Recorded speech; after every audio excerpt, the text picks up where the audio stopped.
E aí, sabe aquela ideia de que o esforço é o que mais conta? Pois é, hoje a gente vai explorar um princípio de poder que vira isso de cabeça para baixo.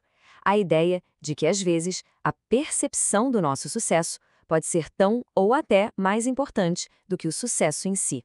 Essa frase aí, ela é a chave de tudo, é a regra central. É uma lei do poder que bate de frente com essa cultura de hoje em dia de ter que mostrar o quanto se rala. A verdadeira maestria, pelo visto, não mostra o suor por trás da cortina. Então, vamos lá.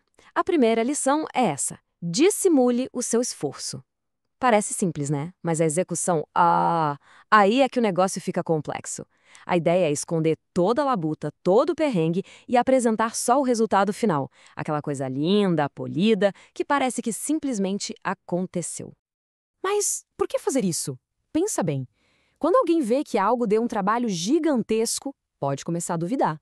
Nossa, se precisou de tanto esforço, será que o resultado é tão bom assim? E tem mais um aviso que é crucial. Nunca, mas nunca mesmo revele todos os seus truques, porque eles podem, um dia, ser usados contra quem os ensinou. Para a gente entender essa arte na prática, precisamos conhecer o mestre dos mestres no assunto, Sennon Rikyo, um mestre de chá japonês lá do século XVI. E o melhor jeito de aprender com ele é fazendo o que ele fazia: observar os erros dos outros, aqueles momentos em que o esforço ficou visível demais. Vamos para a primeira história, que serve de alerta. Imagina a cena. Rikyu e seu filho vão visitar um amigo para uma cerimônia do chá. Logo na chegada, o filho de Rikyu fica de boca aberta com um portão rústico impressionante. Parecia perfeito, certo? E aqui vem o pulo do gato. O momento da verdade. Porque, enquanto a maioria das pessoas veria só beleza ali, o olhar treinado de Rikyu viu algo completamente diferente. O que é que poderia estar errado com um portão tão espetacular? Rikyu sacou o que ninguém mais viu. Aquele portão, que veio de um mosteiro super distante, não sussurrava elegância. Ele gritava o esforço e o dinheiro gastos para estar ali. Essa exibição toda arruinou a atmosfera natural da cerimônia. Era tanta afetação, tanta forçação de barra, que ele não aguentou ficar e foi embora mais cedo. Agora, vamos para a segunda falha. Em outra cerimônia, o anfitrião diz que precisa de um limão. Ele pega uma lanterna, sai no escuro e volta com o limão fresquinho colhido na hora. À primeira vista, parece um gesto super charmoso, natural, totalmente espontâneo. Só que não.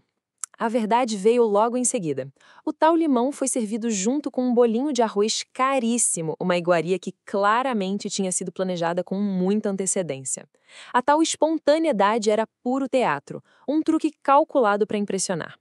Assim que Rikyu percebeu o esforço por trás daquele gesto, a mágica se quebrou. Decepcionado, ele levantou e foi embora. Ok, já vimos o que não fazer. Agora, vamos ver um exemplo da execução perfeita e dessa vez feita pelo próprio mestre.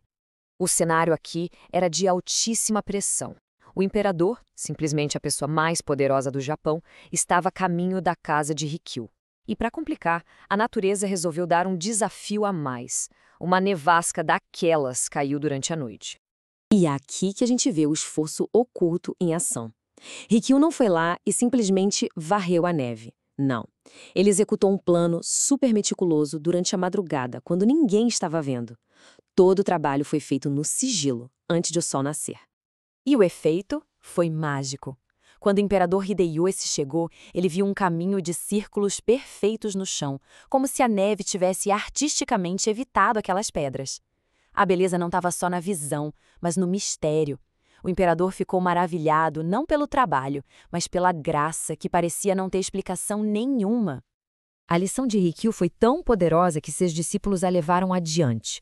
Vamos ver uma história sobre um deles, o Yorinobu, que teve que aplicar esse princípio no meio de uma crise total. O problema era gigantesco.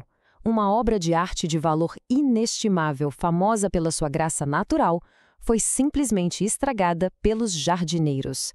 E a visita de um lorde importante para admirar a tal lanterna estava marcada para dali a alguns dias. O desastre era completo. O esforço que rolou nos bastidores aqui foi imenso. Teve raiva, pânico e uma operação de logística desesperada. Um barco foi enviado para viajar dia e noite numa corrida frenética contra o relógio para buscar uma lanterna substituta sem que ninguém soubesse de nada. E qual foi o resultado? O Sr. Sakai chegou e ficou absolutamente fascinado. A lanterna que estava lá parecia ainda mais magnífica.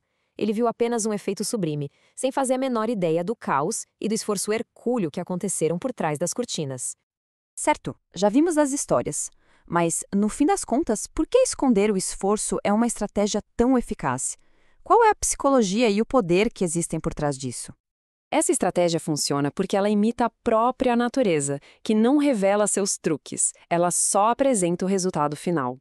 Quando se age assim, a pessoa parece ter um poder quase natural, sabe?